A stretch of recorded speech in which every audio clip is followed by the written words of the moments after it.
नमस्कार, मैं सुमित सिंह। छत्तीसगढ़ तक के विशेष कार्यक्रम चौपाल में आपका स्वागत है। मैं मौजूद हूँ अंबिकापुर विधानसभा में, जहाँ से दिग्गज कांग्रेसी नेता टी.एस. सिंहदेव लगातार 3 बार से विधानसभा चुनाव जीतते आ रहे हैं। वहीं भारतीय जनता पार्टी एक ही चेहरे पर दांव खेल रही है। हमारे साथ 2 खास मेहमान, कांग्रेस पार्टी की ओर से निखिल विश्वकर्मा, सोशल मीडिया अध्यक्ष, व भारतीय जनता पार्टी की ओर से नगर महामंत्री दीपक सिंह तोमर हैं। निखिल विश्वकर्मा जी, अब की बार 75 के पार भूपेश है तो भरोसा है, कैसे हासिल करेंगे इतने बड़े लक्ष्य को? जी, मैं ये बताना चाहता हूँ कि हम लोग इसकी तैयारी पिछले 4.5 सालों से ही कर रहे हैं लगातार। ये तैयारी हमारी नई नहीं है, इससे कि हम हर बूथ में अपने लोगों को, अपने कार्यकर्ताओं को पहले से ही लगा चुके हैं। हम सोशल मीडिया के माध्यम से कोरोना काल में भी हम लोगों ने बहुत काम किया है इस फील्ड पे। संभाग से हमारे 3 मंत्री, जो कि अमरजीत भगत जी खाद्य मंत्री हैं, जिनकी वजह से छत्तीसगढ़ में कोरोना काल में कभी लोगों को अन्न की दिक्कत नहीं आई, और डॉक्टर प्रेमसाय सिंह शिक्षा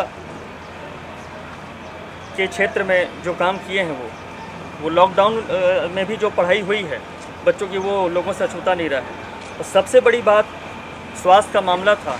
लोगों को कोरोना झेलना था, कोरोना से निकलना था, उनकी मानसिक स्थिति को समझना था। इसके लिए हमारे माननीय टी.एस. सिंहदेव जी, जो स्वास्थ्य मंत्री हैं, इनकी जिम्मेदारी सबसे ज़्यादा बड़ी थी। इस क्षेत्र में हम लोगों ने बहुत लोगों की मदद की।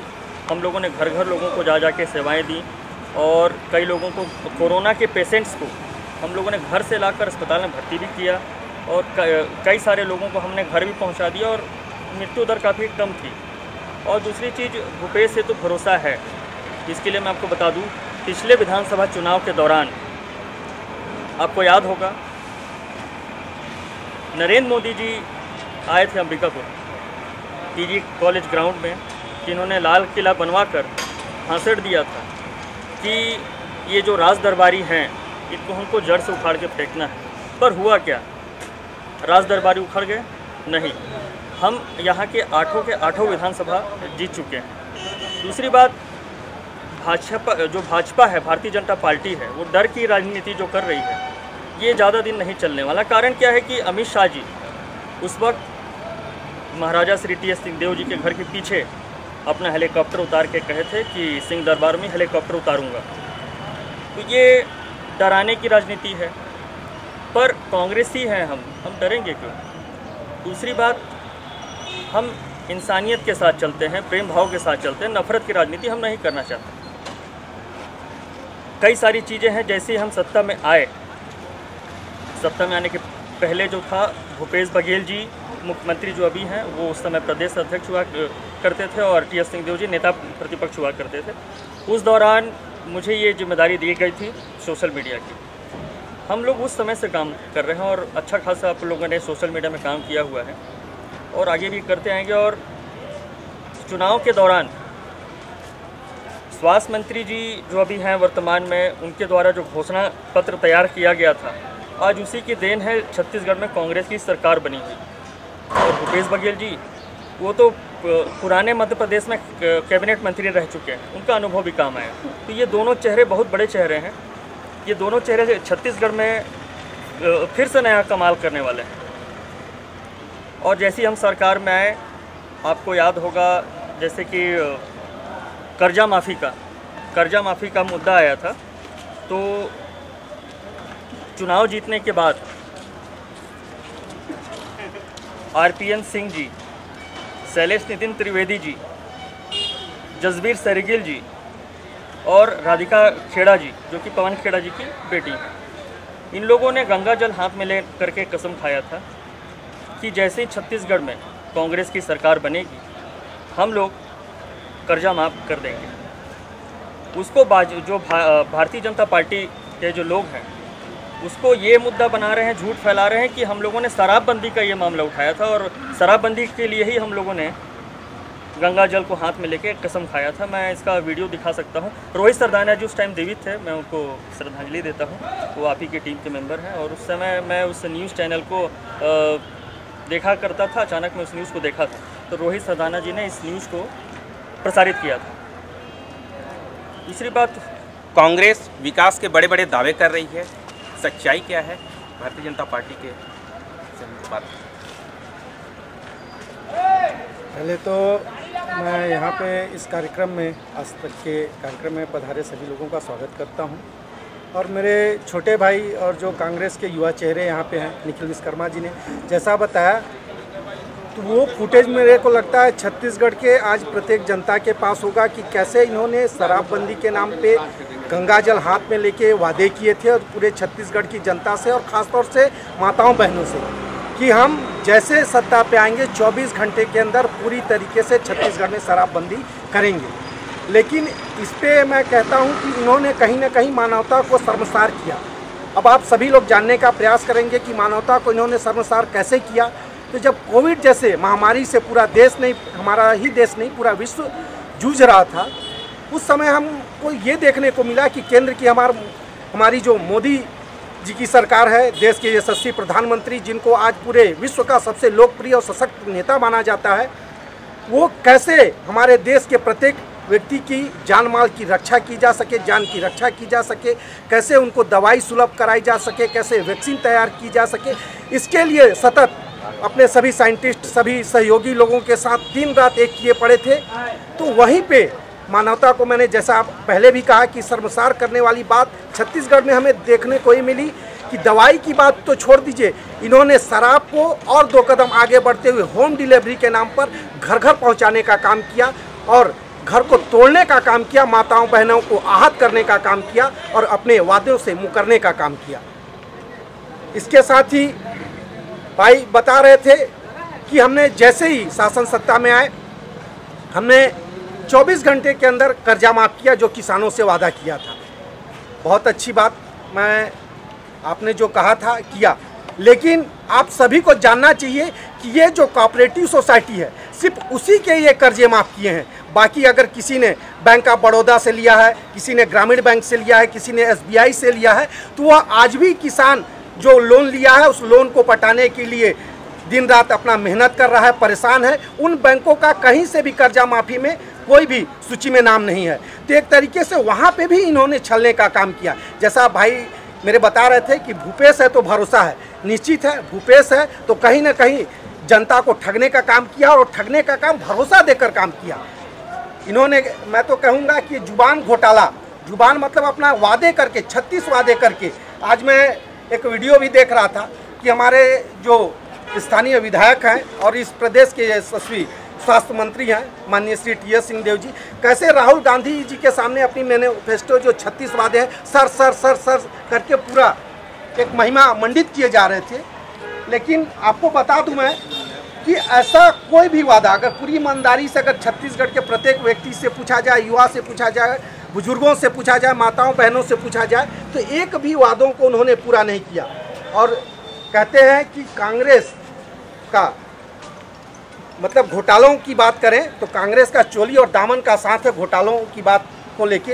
वो जब पहले केंद्र में थी तो आपको भी मालूम है 2G घोटाला, कॉमनवेल्थ घोटाला, स्पेक्ट्रम घोटाला, आदर्श सोसाइटी घोटाला, ऐसे बोफोर्स तो घोटाला, कितने घोटालों की एक पूरी लिस्ट हो जाएगी। वही ये छत्तीसगढ़ पे जब आसीन हुए, जब जनता के साथ इन्होंने सुशासन के नाम पे जनता से वादे लिए, जनता से वोट मांगे, जनता ने इन पे भरोसा करके इनको वोट दिया, इनको सत्ता पे सुशोभित होने का अवसर दिया, बिजली के नाम पे, राशन के नाम पे। लेकिन कहीं ना कहीं सभी मामलों में आपको मैं बताना चाहता हूं कि राशन, जब हमारे डॉक्टर रमन सिंह की सरकार थी, हमारे छत्तीसगढ़ में भाजपा की सरकार थी 15 साल, तो पूरे PDS को पूरे देश में एक मॉडल के रूप में अपनाया गया। वो चाहे कांग्रेस की गवर्नमेंट रही हो किसी स्टेट में या फिर BJP की गवर्नमेंट रही हो। लेकिन वहीं पे जब से भूपेश बघेल जी की सरकार आई है, आपको बता दूं पूरे प्रदेश में 600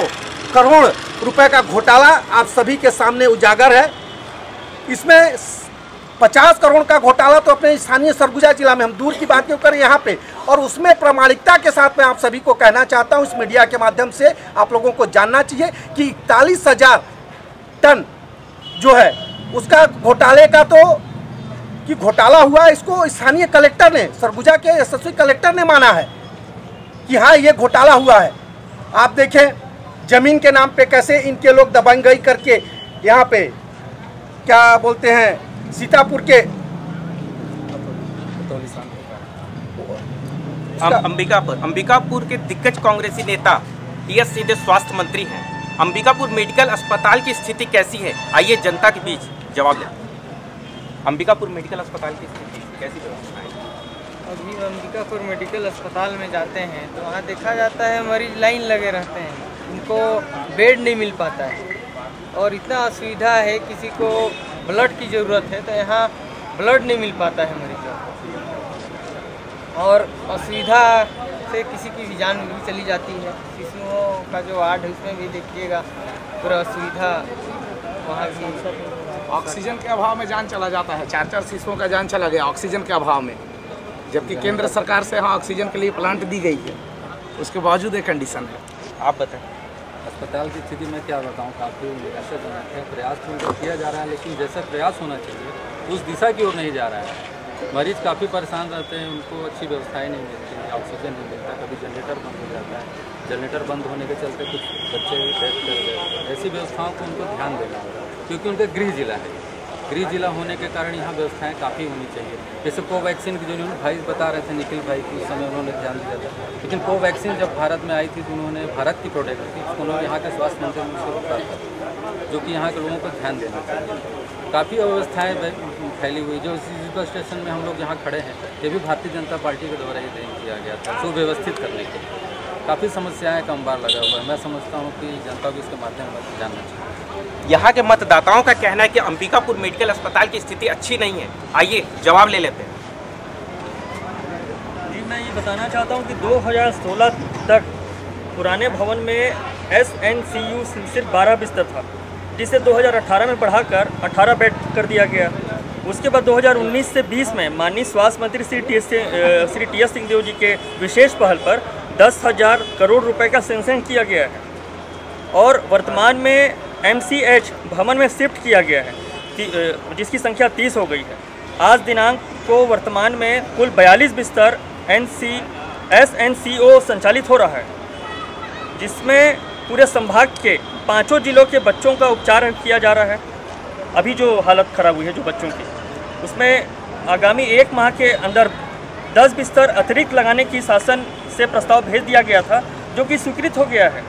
और उसको बजट में जब ये बढ़ाकर इसके और बढ़ाएंगे अपन, तो ये 52 कर दी जाएगी, ये स्वास्थ्य मंत्री जी का घोषणा है। उसके बाद बहुत सारी बातें हैं। और क्या आने वाले विधानसभा में कांग्रेस की सरकार बन रही है? मैं निश्चित ही कह रहा हूँ कि आने वाले इलेक्शन में कांग्रेस गवर्नमेंट दोबारा बन रही है। कारण ये कि हमारा जनता के साथ जो नाता है, जो भरोसा है, वो हम महसूस कर सकते हैं, क्योंकि किसानों को जो फ़ायदा है, शहर से क्राइम नहीं है, शहर में क्राइम नहीं है, गांव में क्राइम नहीं है, जो भी क्राइम हो रहा है वो तत्काल पकड़ा जा रहे हैं। पुलिस प्रशासन बहुत स्ट्रॉन्ग है और लोगों में एक सिक्योरिटी की भावना है, मतलब सुरक्षा महसूस कर रहे हैं लोग अपने आप को। हमारे घोषणा पत्र में आपने वादा किया था अस्थायी कर्मचारियों को आप स्थायी करेंगे जी, उस पर आपका क्या कहना है? हाँ, उसमें वो हो चुका है। शिक्षा कर्मी को संविलियन किया गया था, जो मैं आपको बताना भूल गया था। और स्वास्थ्य के मामले में हम लोग पूरे शहर में नहीं, पूरे छत्तीसगढ़ में जो भूपेश बघेल जी के माध्यम से वाहन चलाया जा रहा है, धनवंतरी योजना के तहत लोगों को फ्री में दवाइयाँ दी जा रही हैं। भाई साहब का कहना बहुत अच्छा था कि सरकारी अस्पताल में भीड़ बहुत होती है, तो कारण भाई यही है कि भीड़ इसलिए होती है कि वहाँ सुविधाएं बहुत ज़्यादा हैं और हर चीज़ वहाँ मुफ्त में इलाज होता है। भारतीय जनता पार्टी भी जल्द ही चुनावी मैदान पे नजर आएगी। क्या भारतीय जनता पार्टी सरकार बनाने के लिए आश्वस्त है?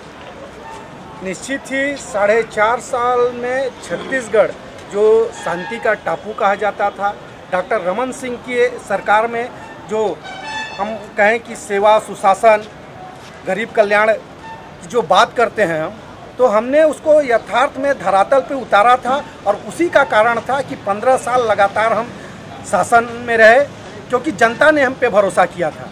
उसके विपरीत इन्होंने छत्तीसगढ़ की जो कांग्रेस कमेटी के लोग हैं और हमारे स्थानीय टी.एस. सिंहदेव उसके रचयिता हैं, इन्होंने 36 वादों से जो पूरी तरीके से झूठ की बुनियाद पे रचा हुआ था, जनता को प्रलोभन देने का काम किया।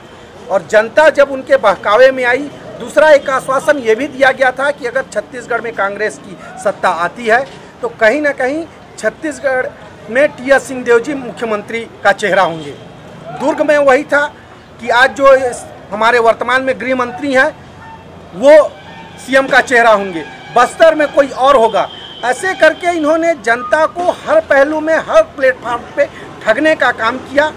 और जब जनता ने इन पे भरोसा करके इनको सत्ता पे लाकर प्लेटफॉर्म एक देने का काम किया, तो इन्होंने छत्तीसगढ़ का जो शांति का टापू कहा जाता है, आप किसी से भी अगर पूछेंगे तो जो रायपुर न्यायधानी के नाम से जाना जाता था, आज वो क्राइम धानी के नाम से जाना जाता। आए दिन वहाँ पे रेप हो रहे हैं, चाकूबाजी हो रही है, डकैती हो रही है, मर्डर हो रहे हैं। लेकिन यहाँ जो प्रदेश के मुखिया भूपेश बघेल जी कानों में तेल डाल के बैठे हुए हैं। कोयले की घोटाले की बात कर रहे थे, तो अगर हम बात करें तो एक पूरे घोटालों की बारात सामने आ सकती है। उसमें इनके जितने भी सहयोगी हैं, वो इनकी ओएसडी सौम्या चौरसिया वो उसमें लिप्त हैं, समीर बिश्नोई जो IAS अफसर हैं वो उसमें शामिल हैं, सूर्यकांत तिवारी वो इनके सहयोगी, इनके प्रदेश के जो कोषाध्यक्ष राम कुमार अग्रवाल जी वो उसमें शामिल हैं। तो ऐसे करके 9 लोगों पे ईडी ने FIR दर्ज किया है। और ये इनके साथ जो मामला, अगर मैं कहूं कि शराब की बात को, तो शराब में भी इन्होंने घोटाले का काम, एक तरफ तो इन्होंने मानवता को शर्मसार करने का तो काम किया ही, साथ में इन्होंने उस शराब के नाम पे घोटाले का भी काम किया। मैं कहता हूं कि अगर 24 घंटे में अगर 12 घंटे दुकानें खुलती हैं तो 12 घंटे में 6 घंटे एजाज ढेबर और भूपेश बघेल की बनाई हुई या उनके द्वारा जारी की हुई जो उनकी प्राइवेट लिमिटेड कंपनी की जो शराब थी वो बिका करती थी सरकारी दुकानों में, और आधे में वो सरकारी जो शराब जो राज्य शासन की शराब है वो बिका करती थी।